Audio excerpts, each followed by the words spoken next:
बंगाल के कोने कोने से आए हुए इतनी लाखों की संख्या में सभी भाइयों बहनों, माताओं, बुजुर्गों, बच्चों, आप सब लोगों को मेरा हाथ जोड़ के नमस्कार, सबको मेरा प्रणाम।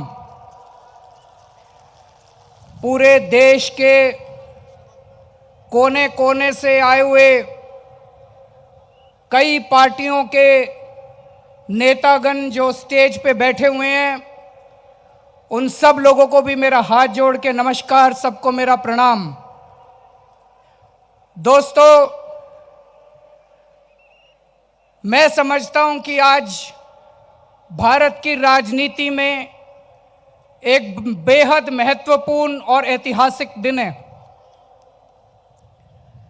पिछले 5 साल में नरेंद्र मोदी जी और अमित शाह जी की जोड़ी ने इस देश का बेड़ा गर्क कर दिया, इस देश का कबाड़ा कर दिया। आज इस देश की जनता मोदी जी और अमित शाह जी की जोड़ी से बुरी तरह से परेशान हो चुकी है। आज देश का युवा परेशान है। आज इस देश का युवा दर दर की ठोकरें खा रहा है, उसके पास नौकरी नहीं है। मोदी जी ने धोखा देके, झूठ बोल के देश के युवाओं से वोट लिया था कि मैं तुमको इतने करोड़ नौकरियां दूंगा।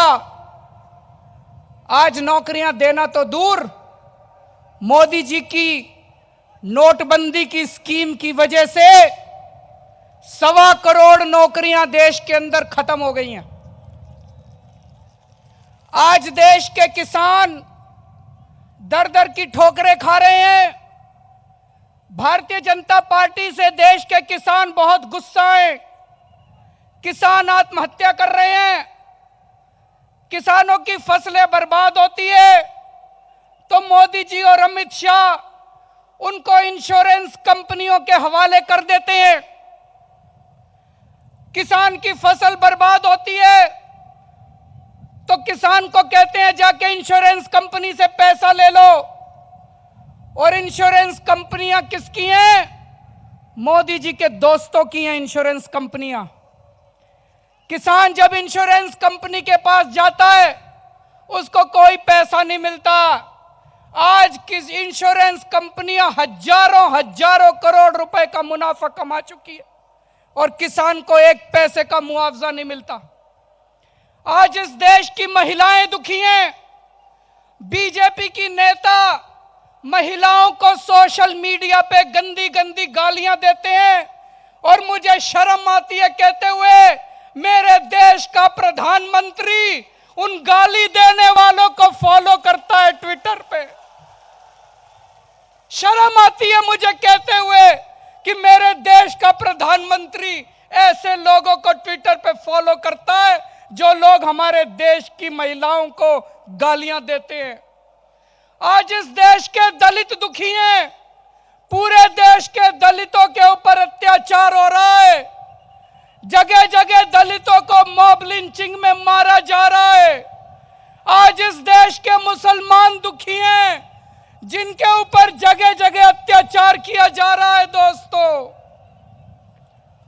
पिछले 70 साल से जब से देश आजाद हुआ है, इस देश को कमजोर करने के लिए ढेर सारी ताकतों ने पूरी कोशिश की। पिछले 70 साल में पाकिस्तान का सपना था कि किसी भी तरह इस देश के टुकड़े करो, इस देश को बांटो। 70 साल में जो पाकिस्तान नहीं कर पाया, 5 साल के अंदर मोदी और अमित शाह ने करके दिखा दिया। दोस्तों, 5 साल के अंदर मोदी और अमित शाह ने इस देश के लोगों के अंदर जहर भर दिया। हिंदू को मुसलमान से लड़ा दिया, मुसलमान को क्रिश्चियन से लड़ा दिया, इसको उससे लड़ा दिया, उसको इससे लड़ा दिया। जो काम 70 साल में पाकिस्तान नहीं कर पाया, वो काम 5 साल के अंदर मोदी और अमित शाह ने करके दिखा दिया। दोस्तों, इनकी जोड़ी इस देश को बर्बाद कर देगी। मैं जितना सोचता हूं उतना मेरा शरीर कांप उठता है। अगर ये दोनों दोबारा 2019 में आ गए, अगर मोदी और अमित शाह दोबारा 2019 में आ गए, दोस्तों ये देश नहीं बचेगा। ये इस देश को बर्बाद कर देंगे, ये इस देश के टुकड़े टुकड़े कर देंगे। आज लाखों लाखों की संख्या में आप लोग जो आए हैं, दूर दूर तक हजारों लाखों लोग दिखाई दे रहे हैं, वो एक ही सपना लेके आए हैं, किसी भी हालत में हमें मोदी और अमित शाह की जोड़ी को दिल्ली से उखाड़ के फेंकना है। दोस्तों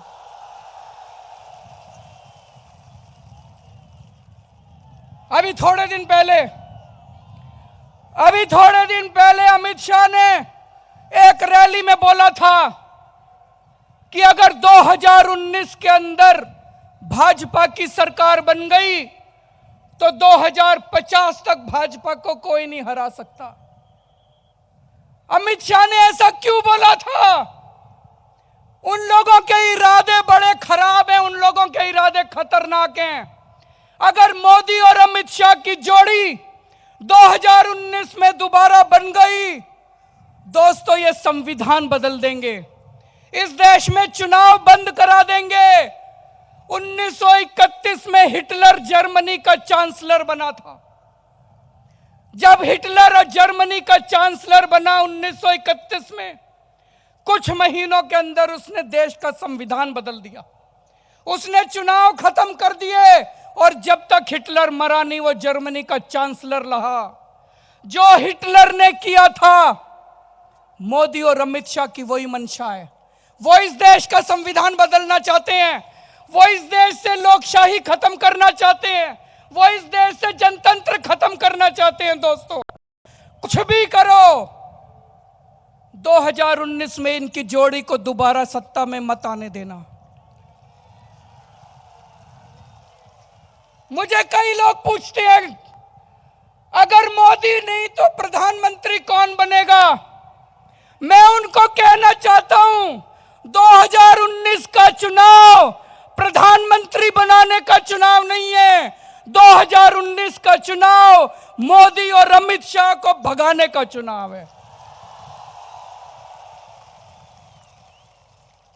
दोस्तों मैं अंत में केवल एक ही बात कहना चाहता हूं, इस देश में जो सच्चा देशभक्त है, जो इस देश के बारे में सोचता है, जिसके मन में भारत के लिए जरा सी भी भावना है, एक ही बात ठान लो, कुछ भी करो, कुछ भी करना पड़े। जितने लोग सामने बैठे उनको भी कह रहा हूं, और जितने लोग स्टेज पे बैठे हैं उनको भी कह रहा हूं, कुछ भी करना पड़े 2019 में इनको भगाओ, मोदी और अमित शाह को। सच्चे देशभक्त की आज यही जरूरत है। मैं ममता दीदी को बहुत बहुत पूरे देश की तरफ से शुक्रिया अदा करना चाहता हूं। मैं जब आज आया था बहुत बड़ी चिंता लेके आया था, लेकिन आज इतना अपार जनसमूह देख के और स्टेज पे बैठे हुए इतनी पार्टियों के बड़े बड़े नेताओं को देख के आज मैं सुकून के साथ वापस जा रहा हूं कि मोदी और अमित शाह जाने वाले हैं, देश के अच्छे दिन आने वाले हैं।